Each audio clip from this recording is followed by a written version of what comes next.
Wife of Abhinandan part 76. Vishal మనసులో నీకేం తెలుసు, అక్కడకు వెళితే అక్కడ ఆ రాక్షసి ఈ వారం రోజులు నాతో ఓ ఆట ఆడేసుకుంటుంది అని అనుకుంటూ కారు డ్రైవ్ చేస్తూ ఉన్నాడు. ఏమిటి విశాల్, నీకు రావటానికి ఏమైనా ఇబ్బంది ఉందా చెప్పు, కావాలంటే నువ్వు రాకులే. ఎలాగూ ఆయన కూడా వర్క్ ఉంది అని ఊరు వెళ్లారు, నేను ఒక్కదాన్నే ఎలాగూ వెళ్లిపోతాను అన్నారు జానకి గారు. అదేం లేదులే, నేను వస్తాను అంటూ విశాల్ కారు డ్రైవ్ చేస్తూ ఉంటే జానకి గారు నవ్వుతూ డన్ అంటూ మెసేజ్ చేశారు. నైట్ అయినా కూడా నిద్రపోకుండా ఫోన్ పట్టుకుని ఎదురు చూస్తూ ఉన్న ప్రియాంక జానకి గారి దగ్గర నుంచి వచ్చిన మెసేజ్ చూసి యాహూ అని గెంతుతూ, అయితే రేపు పొద్దునకి వచ్చేస్తావు అన్నమాట. రా విశాల్, ఈ పెళ్లి అయిపోయేలోపు నీ మనసులో ప్రేమను సంపాదించుకుంటాను అని అలా ఆలోచిస్తూ నిద్రపోయినది. నిద్ర లేచిన మను తనని గట్టిగా పట్టుకుని పడుకుని ఉన్న అభయ్ని చూస్తూ, నిద్రపోతున్నా ఎక్కడికి పారిపోతాను అని ఇంత గట్టిగా పట్టుకున్నారా? మిమ్మల్ని ఇప్పుడు లేపితే అంతే సంగతులు, ఇక నన్ను ఏ పని చేయనివ్వరు అంటూ మెల్లగా అభయ్ చేతి పట్టుని విడిపించుకొని పక్కనే పిల్లోస్ పెట్టేసి నిద్రపోతూ ఉన్న అభయ్ని టచ్ చేసి చేయకుండా కిస్ చేసి ఫ్రెష్ అయ్యి కిందకు వెళ్ళింది. అప్పుడే కారు ఆగటం చూసి బయటకు వెళ్లి కారు దిగుతూ ఉన్న జానకి గారు విశాల్ని చూసి నవ్వుతూ, అమ్మా అంటూ వాళ్ళ దగ్గరకు వెళ్లి, వచ్చేసారా రండి అంటూ మను లోనికి తీసుకుని వెళుతూ ఉంటే, వదన అంటూ ప్రియా కిందకు వచ్చి, బాగున్నారా ఆంటీ అని జానకి గారిని విష్ చేసి విశాల్ని చూసి ఐ వింక్ చేసింది. ఇది అప్పుడే మొదలు పెట్టేసింది, ఎవరూ చూడలేదు కదా అని చుట్టూ చూస్తూ, మను నేను త్వరగా ఫ్రెష్ అవ్వాలి అన్నాడు విశాల్. విశాల్, మీరు నన్ను మైత్రి అని పిలవండి అందరి ముందు అని అంటూ, ప్రియా విశాల్ ని రూమ్ కి తీసుకుని వెళ్ళు, తనకేం కావాలో చూడవా, నేను అమ్మను తీసుకుని వెళ్తాను అని చెప్పింది మనం. హా వదిన, అలాగే రండి విశాల్ గారు అంటూ ముందుకు కదిలింది ప్రియా. అందరి ముందు ఎంత రెస్పెక్ట్ ఇస్తుంది అని అనుకుంటూ ప్రియాంక వెనుక వెళుతూ ఉన్నాడు విశాల్. ఏమిటండి ఇంత త్వరగా వచ్చేశారు, నన్ను చూడలేక? అయినా నాతో చెప్పుంటే ఇద్దరం కలిసి వచ్చేవాళ్ళం కదా, 2 days మిమ్మల్ని చాలా మిస్ అయ్యాను భర్త గారు అన్నది ప్రియా. ప్రియాంక, నువ్వు అభిగారి చెల్లెలు అని నిదానంగా చెప్తూ ఉన్నాను, నన్ను ఇరిటేట్ చేయకు అన్నాడు విశాల్. అచ్చా, నేను ఎవరో మీకు ఈ మధ్య తెలిసింది, కానీ నేనెవరో తెలియక ముందు నుంచే నన్ను మీరేమీ అనలేదు. ఇలా మా అన్నయ్య పేరు చెప్పి మిమ్మల్ని మీరే మోసం చేసుకోకండి. ఇదిగోండి, ఇదే మీ రూము, మీరు ఫ్రెష్ అవ్వండి, నేను మీరు తినటానికి ఏమైనా తీసుకుని వస్తాను అంటూ కిందకు వెళ్ళింది ప్రియా. ఈ పిల్ల మనసు ఎలా మార్చాలి, అందని దానికోసం ఎక్కువగా ఆశపడుతూ ఉన్నది అనుకుంటూ ఫ్రెష్ అవటానికి వెళ్ళాడు విశాల్. అమ్మ రండి అంటూ శ్రీకీర్తి దగ్గరకు తీసుకుని వెళ్లి, తనే నా చెల్లెలు అమ్మో, పేరు శ్రీకీర్తి, సిద్ధుకి కాబోయే భార్య అని పరిచయం చేసిందే మనం. శ్రీ ఆవిడను చూస్తూ, అక్క ఏమి ఎవరు అని అడిగింది. జానకి గారు శ్రీకీర్తి తలనిమరుతో, మీకు అమ్మలాంటి దాన్ని అంటూ తన బ్యాగ్ ఓపెన్ చేసి, నీ పెళ్లి కోసం అని నేను తీసుకుని వచ్చాను అంటూ నెక్లెస్ సెట్ చూపిస్తూ, సత్య అక్కడ తన కోసం కూడా తీసుకుని వచ్చాను అని చెప్పారు. అమ్మా, ఇప్పుడు ఇవన్నీ ఎందుకు, మీరు వచ్చారు అది చాలు అన్నదే మనం. నా తృప్తి కోసం కాదు అనకండి, అయినా నేనేం పరాయి వాళ్లకు ఇవ్వటం లేదు, నా పిల్లలకే కదా అంటూ సత్య కూడా రావటంతో ఇద్దరికి ఇచ్చారు జానకి గారు. ఇద్దరు ఆవిడ దగ్గర ఆశీర్వాదం తీసుకున్నారు. అమ్మ ఇక రండి, రెస్ట్ తీసుకుందరు అని జానకి గారికి రూమ్ చూపించి మిగతా పనులు అన్ని చూస్తూ ఉన్నదే మనం. అప్పుడే బంధువులందరూ వస్తూ ఉంటే అందరికీ మర్యాదలు చేస్తూ ఉన్నది. లోపలికి వస్తూ ఉన్న సంతోష్ ఇంకా పృథ్వీలను చూసి, అన్నయ్య మీరు కూడా ఇంత లేటుగా వస్తారా అన్నది మనం. సారీ మను, తప్పలేదు, ఈ ఆయన మాకు ఒక పన్న చెప్పేది, అవన్నీ చూసుకుని వచ్చేసరికి ఇదిగో ఈ టైం అయింది, అయినా బావ ఎక్కడా ఏం కనిపించడం లేదు అన్నాడు సంతోష్. ఆయన నిద్రపోతున్నారు అన్నయ్య అని చెప్పింది మనం. మమ్మల్ని తిప్పుతూ ఇక్కడ హ్యాపీగా పడుకుంటాడా, రా పృథ్వీ వాడి పని చెప్దాం అన్నాడు సంతోష్. నాకు అంత ఓపిక లేదు, నువ్వే నీకు నచ్చినట్టు చేసుకో, నాకు నా రూమ్ చూపిస్తే హ్యాపీగా రెస్ట్ తీసుకుంటా అని చెప్పాడు పృథ్వీ. మను వాడికి ఓ రూమ్ చూపించు, నేను అభి దగ్గరకు వెళ్తాను అంటూ అభి రూమ్ దగ్గరకు వెళ్ళాడు సంతోష్. మను పృథ్వీకి రూమ్ చూపించి కాఫీ తీసుకుని అభి దగ్గరకు వెళుతూ ఉన్నది. సంతోష్ దుప్పటి ముసుగు వేసుకుని పడుకున్న అభిని చూస్తూ, ఆహా ఎంత దర్జాగా పడుకున్నావు బావా అంటూ మీద చెయ్యి వేయబోతూ ఉంటే, బంగారం పక్కన పిల్లోస్ పెట్టి పారిపోతావా నిన్ను అంటూ వచ్చింది మనునే అనుకుని సంతోష్ చేయి పట్టుకుని తన మీదకు లాక్కుంటూ, ఇదెలా ఉంది బంగారం అంటూ సంతోష్ ని చూసి, రేయ్ వెధవా నువ్వేమిటి ఇక్కడ అంటూ సంతోష్ ని ఒక నెట్టాడు అభి. అబ్బా అంటూ నడుం పట్టుకుని, రే బావా ఏమిట్రా ఇలా తోసేశావు అన్నాడు సంతోష్. అయ్యో అన్నయ్య ఏమిటి అలా పడ్డావు, లే అంటూ కప్పు పక్కన పెట్టి సంతోష్ ని పైకి లేపింది మనం. నన్నెందుకు అడగటం, ఏదో బావని లేపుదాం అని వస్తే అమ్మో కొంచెం ఉంటే ఏమన్నా ఉన్నదా, అయినా ఎలా తట్టుకుంటున్నావు మనం వాడిని అని అడిగాడు సంతోష్. రేయ్ నీ మొయ్యరా, అయినా నువ్వెందుకు వచ్చావురా అన్నాడు అభి. తమరు ఏ మూడ్లో ఉన్నారో తెలియక వచ్చాను, మనో నాకు కాస్త ఆయింట్మెంట్ ఇవ్వవా అని అది తీసుకుని బయటకు వెళ్ళాడు సంతోష్. అభిగారు ఏం చేశారు, అన్నయ్య అలా అంటున్నాడు అని అడిగినది మనం. ఛ వెధవ, వచ్చే ఛాన్స్ అంతా మిస్ చేశాడు, ఏం లేదులే బంగారం అని ఫ్రెష్ అవడానికి వెళ్ళాడు అభి. అందరూ కూడా తల ఒక పని చూసుకుంటూ ఉంటే అభి మనోని జాగ్రత్తగా చూసుకుంటూ 4 రోజులు గడిచిపోయాయి. వదన ఇంకా పెళ్లికి 3 days టైం ఉన్నది కదా, ఈ రోజు మెహందీ, రేపు సంగీతు, అంతా అదిరిపోవాలి అన్నది ప్రియా. సంతోష్ అప్పుడే అక్కడికి వస్తూ ఏమిటి ప్రియాంక అదిరిపోవాలి అంటున్నావు అని అడిగాడు. పెళ్లి అదిరిపోవాలి అంటున్నా, అయినా నీకు పెళ్లి కాలేదు కదా, ఇంకా నీకేం తెలుస్తుందిలే అన్నది ప్రియాంక.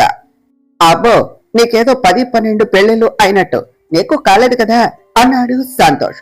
ప్రియాంక సంతోష్ వైపు సీరియస్ గా చూసింది. అయినా నువ్వేం పని చేస్తావు అని పెళ్లి అదరకొడతా అంటున్నావు, అన్ని పనులు మేమే కదా చేస్తూ ఉన్నది అన్నాడు సంతోష్.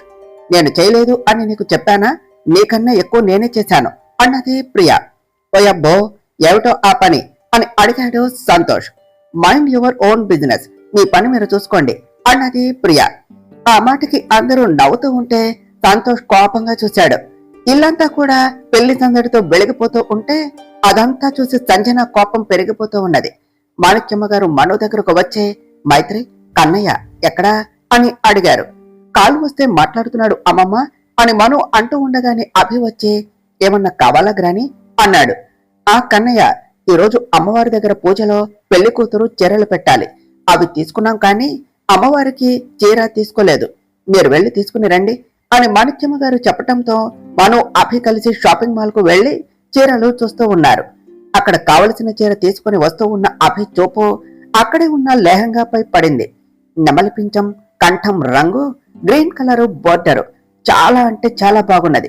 వెంటనే దాన్ని ప్యాక్ చేయించి దాన్ని కూడా తీసుకుని ఇద్దరు ఇంటికి వెళ్లారు. అనుకున్నట్టుగానే గుడికి వెళ్లి అన్ని పూజలు పూర్తి చేసి సాయంత్రం మెహందీ పెట్టుకుంటూ ఉన్నారు.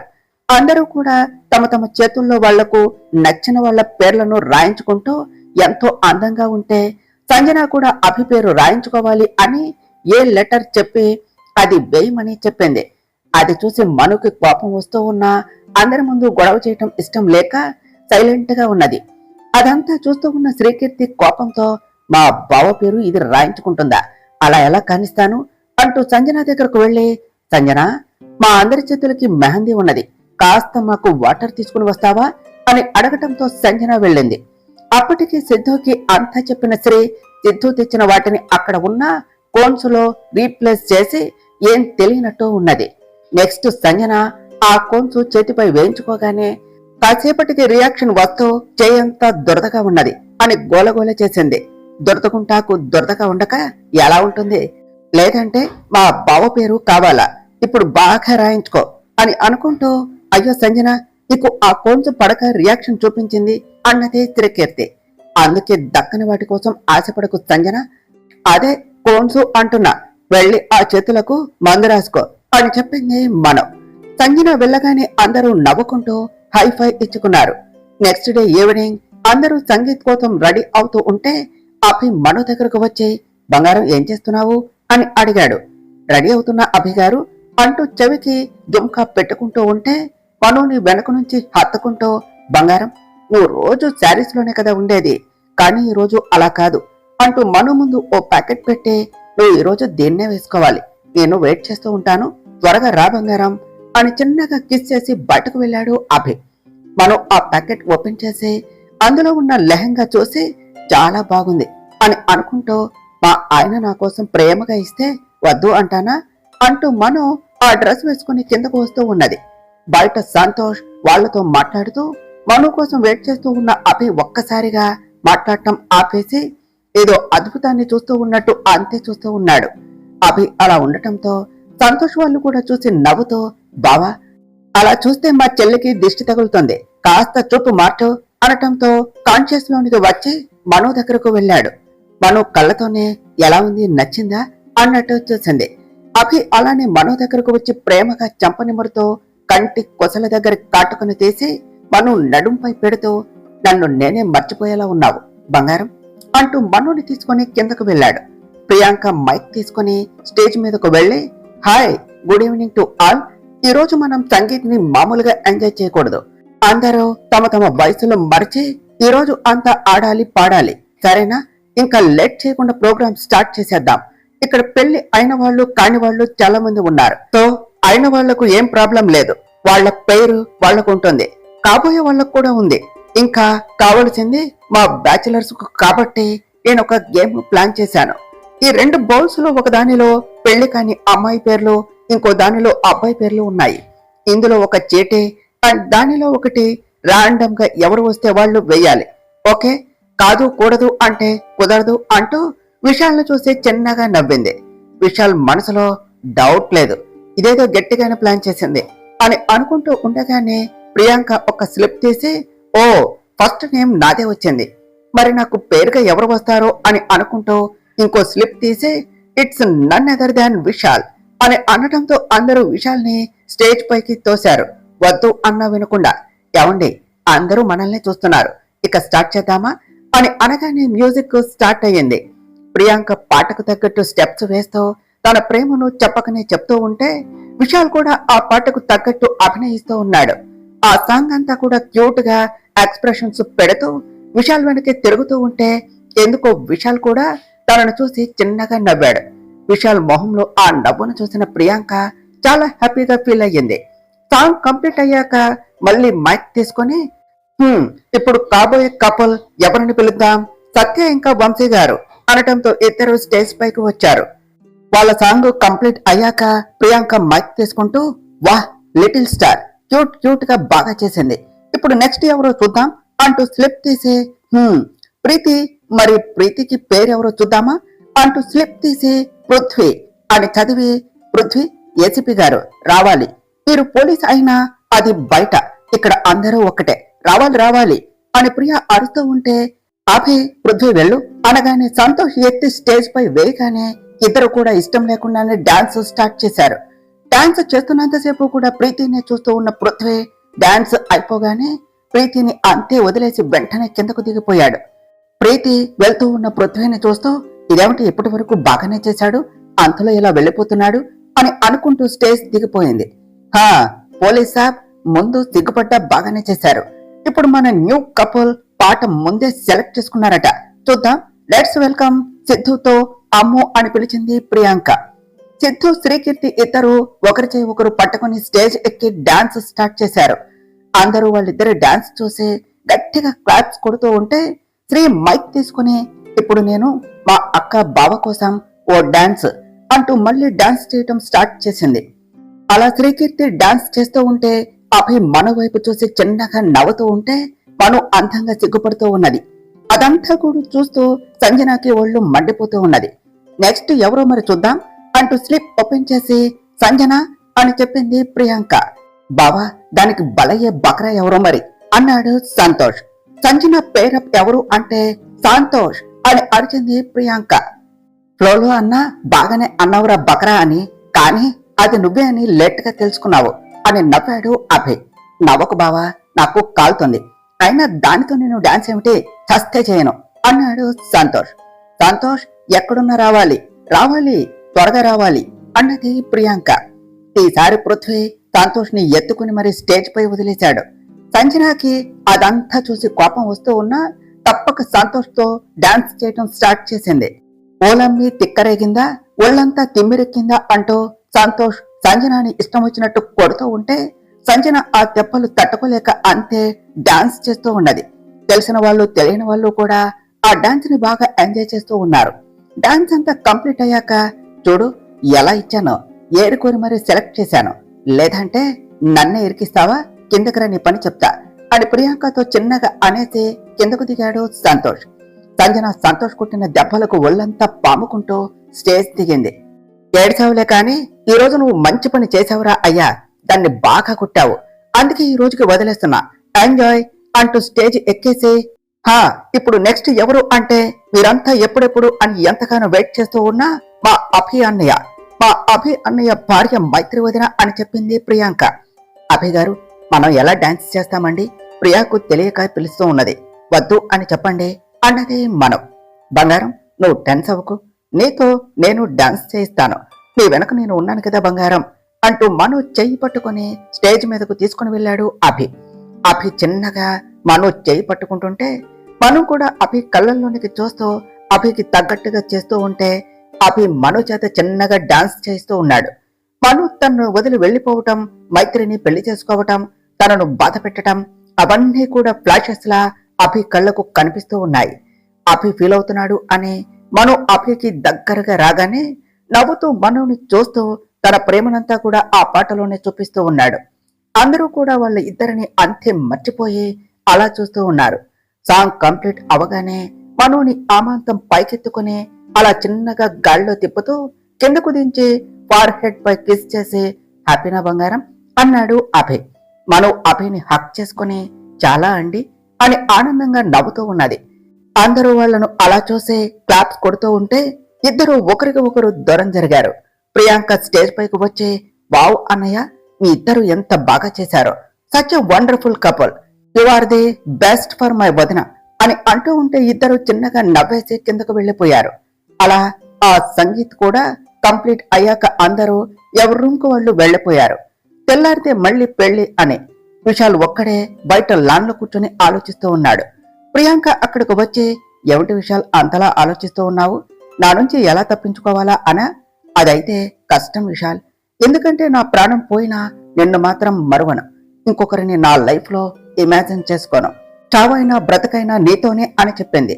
ఆ మాటకు విశాల్ చివరిసారిగా సాక్షి తనతో అన్న మాటలు గుర్తు చేసుకుంటూ, చావైనా బ్రతకైనా నీతోనే అన్నాను విశాల్, కానీ ఇలా మధ్యలోనే నిన్ను వదిలేసి వెళ్లిపోతున్నాను, నన్ను క్షమించు, నువ్వు ఇలా నన్ను తలుచుకుంటూ ఒంటరిగా మిగిలిపోకూడదు విశాల్, నువ్వు ఎప్పుడూ నవ్వుతూ ఉండాలి, నిన్నే తన ప్రాణం అనుకునే అమ్మాయి నీ లైఫ్ లోనికి తప్పకుండా వస్తుంది, అప్పుడు ఇవన్నీ మర్చిపోయి తనతో సంతోషంగా ఉండు, నేను ఎక్కడ ఉన్నా కూడా నిన్ను చూస్తూ ఉంటాను, నీ హ్యాపీనెస్ లో నేనే ఉంటాను, నేను వెళ్ళిపోతున్నా అని బాధపడకు, తొందరలోనే నీ పాపగా మళ్ళీ నీ ఒడినే చేరుతాను, నా కోరిక మన్నించు విశాల్ అన్న సాక్షి మాటలు గుర్తు వస్తూ ఉంటే ప్రియాంకను కవగలించుకొని తన మనసులో బాధనంతా కన్నీళ్ల రూపంలో వదిలేస్తూ ఉన్నాడు. కాసేపటికి తనేం చేస్తున్నాడో గుర్తుకు వచ్చి సారీ అంటూ ప్రియాంకను వదిలేసి అక్కడి నుంచి వెళ్లిపోయాడు. ప్రియాంక ఏడుస్తూ అలా వెళ్లిపోతూ ఉంటే అప్పుడే డిన్నర్ చేసి వాకింగ్ కోసం మనుని తీసుకుని బయటకు వచ్చిన అభి, మను ఇద్దరు అదంతా చూసి వాళ్ళ మాటలు విన్నారు. ఏమండి, ప్రియా విశాల్ని ప్రేమిస్తున్నదా? కానీ విశాల్ మాత్రం ఇంకా సాక్షిని మర్చిపోలేదు అనుకుంటాండి. మనకు ఇంత సాయం చేసిన తాను ఇలానే ఉంటే చూడలేం, పైగా సాక్షి ఆఖరి కోరిక కూడా ఇదే కదండి అన్నదే మనం.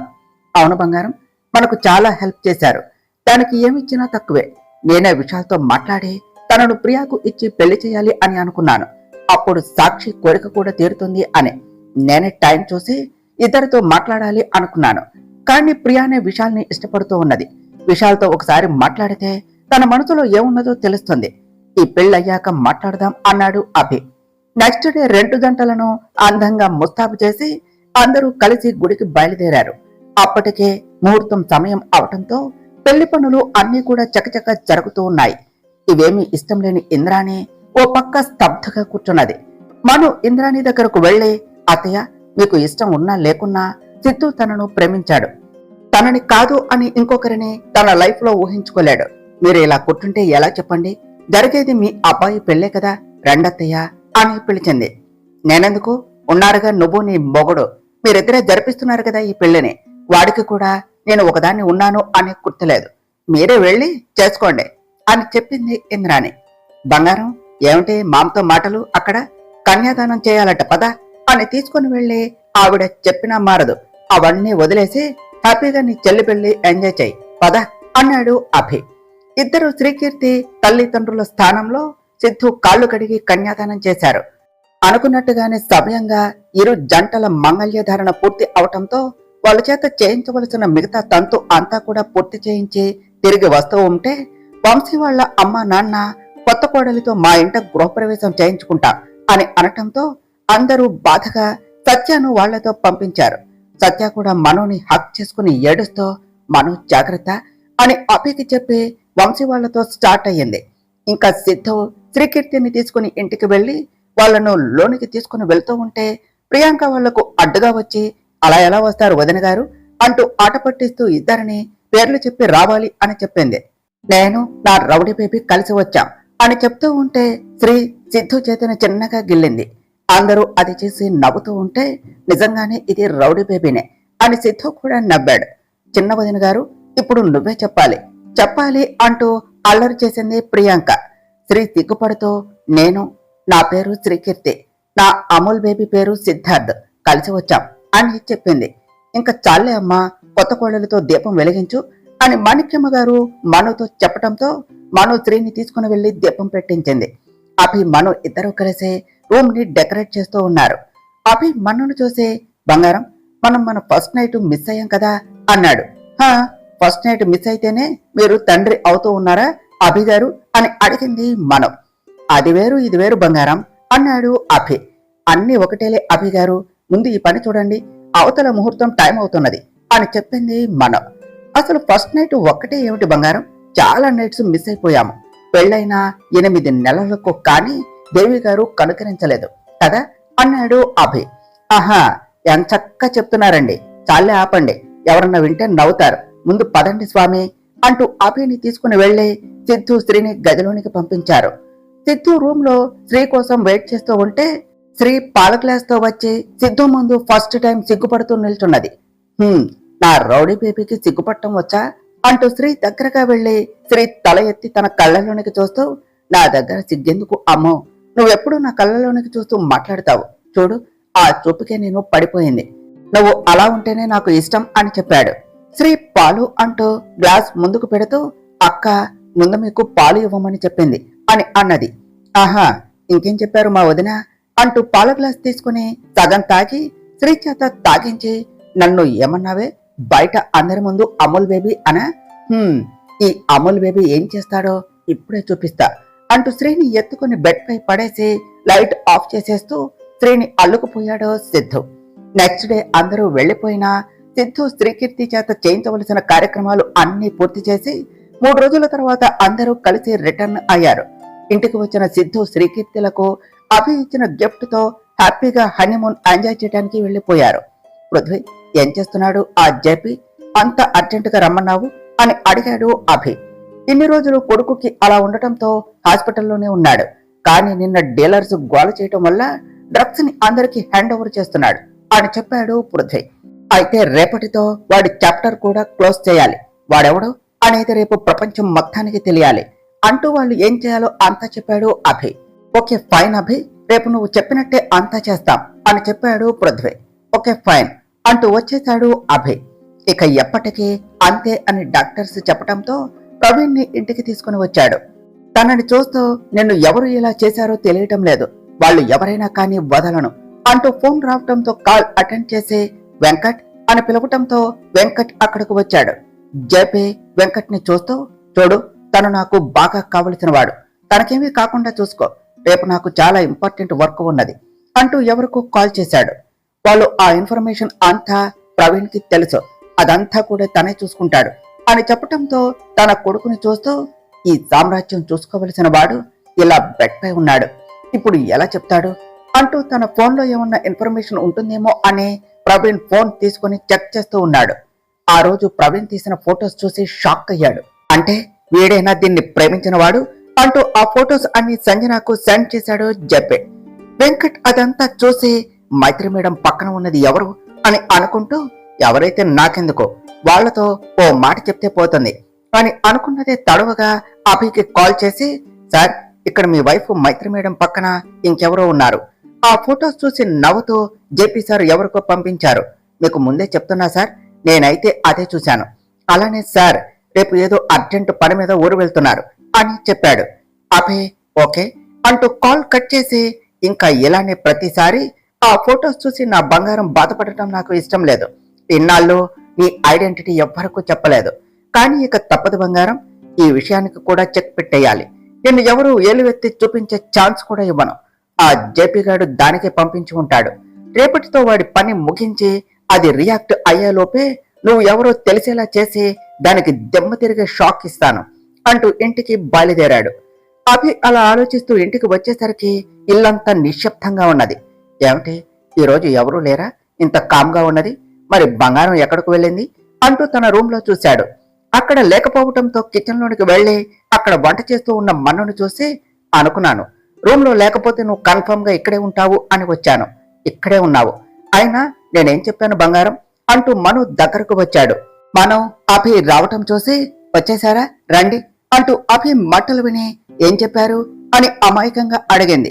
ఇంత ఇన్నోసెంట్ గా ఫేస్ పెట్టకే నిన్ను రెస్ట్ తీసుకోమని చెప్తే వినకుండా ఈ పనులు అన్ని ఏమిటే అన్నాడు అభి. అంటే మా శ్రీవారికి గారెలు అంటే చాలా ఇష్టం అన్నమాట. అందుకనే మా ఆయన వచ్చేలోపు చేద్దాం అని చేస్తూ ఉన్నాను అని చెప్పింది మనం. బంగారం, నువ్వే చెయ్యాలా? ఇంట్లో పని వాళ్ళు అంతా ఏమైపోయారు? డాక్టర్ చెప్పినది మర్చిపోయావా అన్నాడు అభి. మొగడికి తన చేతితో వంట పెడితే కలిగే తృప్తి పనివాళ్లతో చేయిస్తే రాదు శ్రీవారు అని నవ్వుతూ, అయినా డాక్టర్లు అన్నాక 1,00,000 చెప్తారండి. అవన్నీ పట్టించుకుంటే ఎలా చెప్పండి? అయినా అస్తమాను రెస్ట్ అంటే బోరు కొట్టేస్తూ ఉన్నది. నేను బాగానే ఉన్నాను, మీరేమి హైరాణ పడకండి అని చెప్పింది మనం.